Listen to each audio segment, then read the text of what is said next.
राम जन्म की कहानी त्रेता युग की बात है। सरयू नदी के किनारे कौशल नाम का एक प्रसिद्ध राज्य था, जहां अज के पुत्र राजा दशरथ राज करते थे। अयोध्या उस राज्य की राजधानी थी। यह नगरी 12 योजन लंबी और 3 योजन चौड़ी थी। नगर के चारों ओर ऊंची चौड़ी दीवारें थी और उसके बाहर गहरी खाई। दीवार पर सैकड़ों तोपें रखी थी। सहस्रों सैनिक और महारथी नगर की रक्षा में तत्पर थे। नगर के बीचों बीच राजमहल था। राजमहल से 8 सड़कें बराबर दूरी पर परकोट तक जाती थी। नगर में अनेक उद्यान, सरोवर और क्रीड़ागृह थे। ऊंची ऊंची अट्टालिकाएं थी, जिनमें विद्वान, शूरवीर, कलाकार, कारीगर और व्यापारी रहते थे।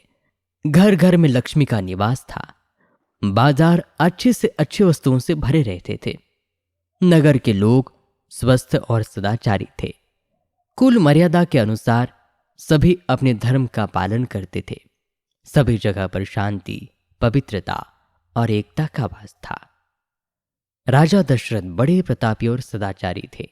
सगर, रघु, दिलीप आदि अपने पूर्वजों की तरह उनका भी यश चारों ओर फैला हुआ था।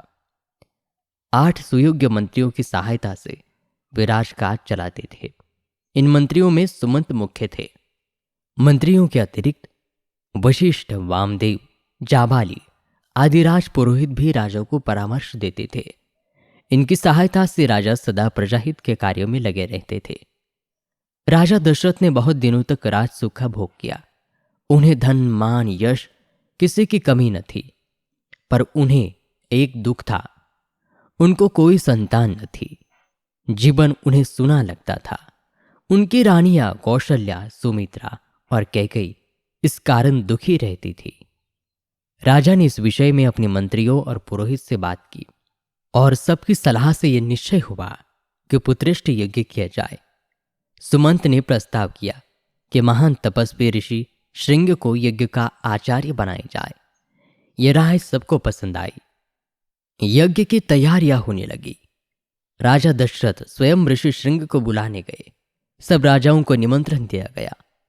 मिथिला के राजा भी यज्ञ में सम्मिलित होने के लिए आए। अनेक ऋषि मुनि भी आमंत्रित होकर आए। सरयू नदी के किनारे यज्ञशाला का निर्माण हुआ। ऋषि श्रृंग ने शुभ मुहूर्त में यज्ञ प्रारंभ किया। यज्ञ का घोड़ा गया।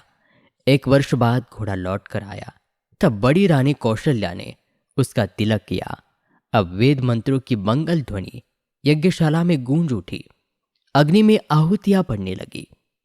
राजा दशरथ ने जब अंतिम आहुति डाली तो अग्निदेव स्वयं सोने के पात्र में रखी खीर लेकर उनके सामने प्रकट हो गए। ऋषि श्रृंग ने अग्निदेव से खीर का पात्र लिया और राजा दशरथ को देकर कहा कि यह खीर पुत्रदायक है। अपनी रानियों को इसका सेवन कराइए। खीर लेकर राजा ने उसे सर से लगाया। उन्होंने खीर का पात्र कौशल्या को देकर कहा कि तुम सब में बांट लो। कौशल्या ने आधी खीर अपने लिए रखी, शेष सुमित्रा को दे दी। सुमित्रा ने उस आधे भाग का आधा अपने लिए रखकर शेष कैकेयी को दे दी। कैकेयी ने उसमें से आधी खीर स्वयं ले ली और आधी सुमित्रा को ही लौटा दी।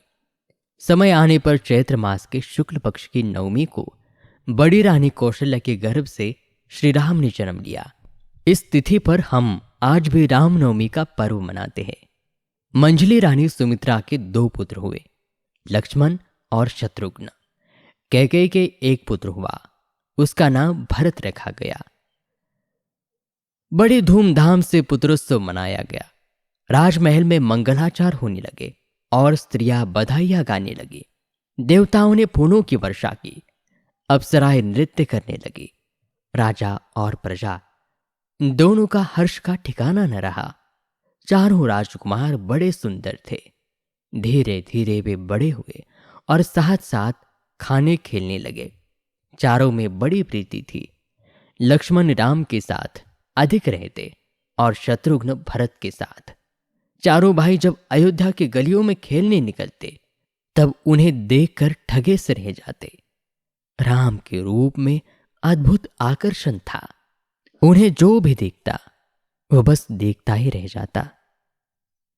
और इस तरह से राम जन्म की ये कहानी यहाँ पर समाप्त होती है। आपको कैसी लगी हमें ज़रूर बताइए।